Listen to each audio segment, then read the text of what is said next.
What is going on, everybody? This is episode 809 of the First and Frame Rate Show. I am VF Baller. Over here, we talk about Georgia Southern and Atlanta Falcons football.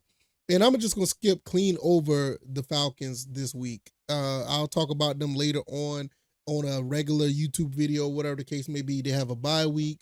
Let them marinate in that 38-6 loss. Not going to worry about that. But what I do want to talk about is these Georgia Southern Eagles. What is going on? We lost two players in 2 weeks, two prominent players. And I want to discuss that also. I want to talk about how everybody feel from a fan standpoint and what we think that we feel what is going on in the locker room. I mean, there's a lot to talk about. Is everything under control? We really need to know that, because right now it looks like things are kind of spiraling a little bit. But we're going to talk about that, give you my thoughts and opinions. So if this is your first time here, welcome. I can be found on YouTube and Rumble. I'm also on the Spotify and Apple Podcasts, YouTube Podcasts, and anywhere else you can find the podcast at. Just type in First and Frame Rates. I should pop right on up. And yeah, we're going to just leave it right there. Thanks, everybody, for the support the past week or so. You guys have been absolutely amazing. A lot of guys interacting, and girls interacting with the channel, interacting with me on X at VF Baller.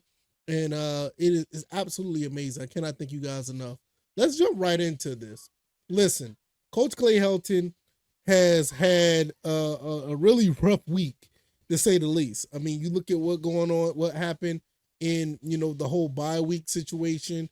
Dexter Williams decides to, move on, go into the transfer portal. Then you have the situation where we go and play Troy at Paulson with all that momentum on our side, and we end up losing to Troy. And at the same time, we lose another player in Isaac Walker. He leaves the team as well. Now, one thing I will say that I will try to keep a bit of positive before we get into the other side of the spectrum. I did love seeing Josh Dallas and Mark Stambley come out and talk and say how they're ready to go 1-0 and want to play against Coastal Carolina and finish this season on a strong note. I love that. That makes me want to keep supporting the team, make me want to keep going and doing the best I can to support these kids and watch these games and commentate and give my thoughts and opinions on them. Because at the end of the day, it's about these kids. I mean, these young guys have played their heart out all season. They've actually had a pretty solid season. But the problem is, when you see 2 years in a row where a team falls off the cliff, you're starting to see that happen again. A lot of people get nervous, and it doesn't help when you have two really good players leave the team. So it's going to take a lot for Coach Clay Helton to hold it together. And it seemed like he tried to hold it together, which I'll talk about the clip that was put out by Jeff Roberts. Shout out to Jeff Roberts on Twitter. He is the sports director of WTOC 11. I watched that news channel all my life when I grew up in Savannah. I mean, it's just amazing how, things and time fly after, all this time watching that news channel. But nevertheless, I'm going to talk about that, and I'm going to talk about the play that set me off, and it made me furious as a Georgia Southern Eagle fan. I just could not believe the play that I saw that to me felt like was the defining moment that lost this game. Not the interception by J.C. French, but I'll talk about the particular play that I was extremely upset at, and I'm pretty sure if you watch the game, you know what play I'm talking about. So first and foremost, let's talk about matter of fact, let's go in reverse.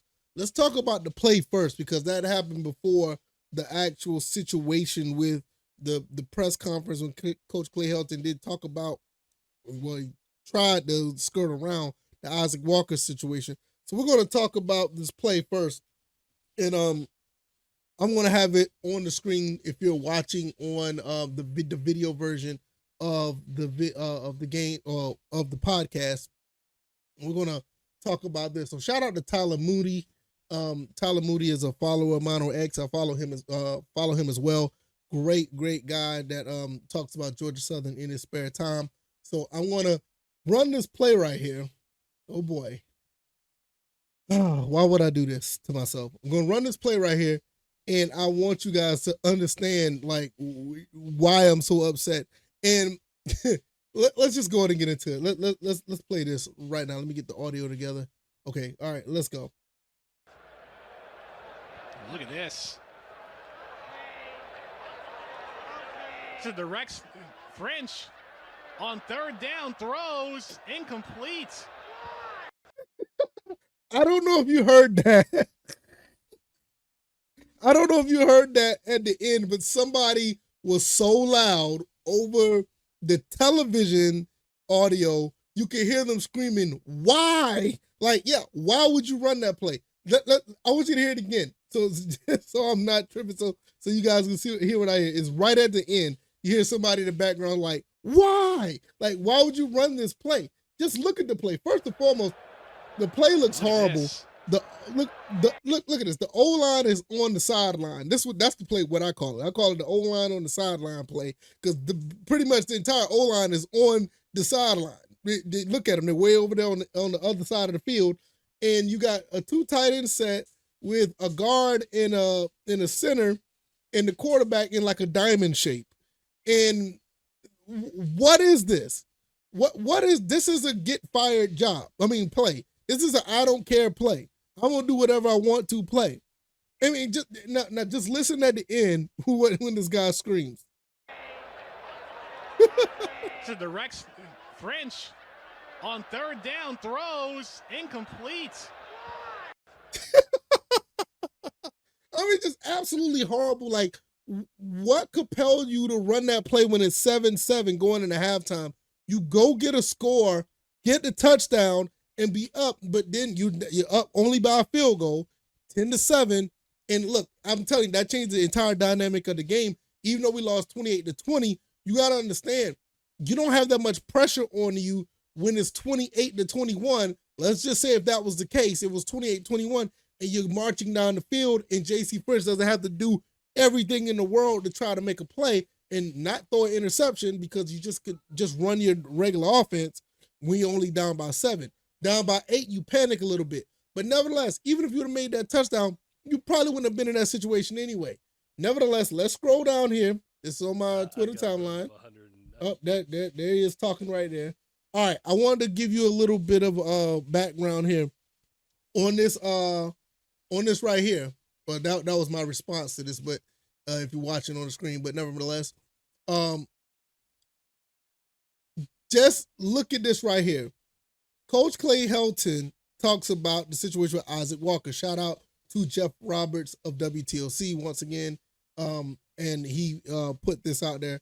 He asked Coach Clay Helton about Isaac Walker's departure and how it feels inside the building. And this is what he says. And this right here, we're gonna have a discussion about this before we get out of here. All right, let's listen. Now, mind you, or another thing, the audio is only on the left side for some reason. Twitter doesn't pick up the audio on this on both ears. So if you were listening to it, it's just on the left side for some reason. It does that sometimes. It's very weird. All right, let's get into it. No, you have 125. I mean, we're very fortunate here. Y'all don't get to feel it very often. There's teams across the country that have a lot of attrition. We don't get very much here. And I've got a room of 100, and I started with 125. You got 123 men in there that are really pulling hard in the same direction, and they want to win a championship, and they're fighting like heck. You know, leadership is always tough. You know, you're not going to make everybody happy, and that's the price of leadership. And you make the best decisions that you can in the moment that you feel are best for the football team. And so, with that being said, I know these 123 men are ready to go fight and try to go get 1-0 versus Coastal. All right, so what's that telling me is it's telling me that he may or may not have control of the locker room. It's nothing that dire. I haven't heard anything otherwise as of late, but that's what I'm hearing right here. Also, with that being said, it sounds like he had like a disagreement. Yeah, let's get him off the screen here. I think I've seen enough of him. It seemed like there was some type of disagreement with him and Isaac Walker as far as the team trying to get, trying to be on the same page of what they want. And I think Isaac Walker basically speaks for most of the fan base that it seems like this coaching staff is not on the same page of trying to win a championship, especially when that play that we just saw. I mean, that play really upset me. I'm not as upset as I was before because I kind of just calmed down. I'm like, you know what? These are young men out here. They're trying to play. They're trying to win, and I'm not going to continue to be too upset about the situation. I want these kids to have the confidence to go out and play the best that they can play. But with that being said, I think Coach Clay Helton needs to put a little bit of fire under himself and make it known that you want to win just as bad as we do. Because what it seems like now, it seems like he does not want to just he wants to win, but it's not that type of desire that Georgia Southern football normally has. I think that's one of the last things that he hasn't understood about being an Eagle or being the Eagles head coach, that you got to have, just like Russell said, the bad case of the wants. And I don't think he has it. I think he has an issue with just being here, just try to play this game on the field, try to run your game plan and try to win with your game plan. But when you're trying to win at all costs, like, you know, a friend of mine that's out here on the Twitter and, you know, spaces say, when you try to win at all costs, you make things happen no matter who is in the way. You know, that whole situation with Dexter Williams probably shouldn't have happened if you're really trying to win at all costs. You should have gave him a chance to start. Especially when J.C. French was concussed and he was, you know, even though he was cleared to go, you still got to look out the safety for your players. He should have played. You know, you should have been more mindful of what type of plays you're trying to run in certain moments. You got a decision to make in a certain moment. And the main thing is, you got 3 running backs. You have 3. And if you want to talk about Terrence Gibbs, you got 4 running backs that you could run the ball straight at this team, any team for that matter, 4 times in a row to get a touchdown. But you ran that play that we just saw earlier. At the end of the day, it's really unacceptable. And what we need to do, we need to find a way to win these next 2 games.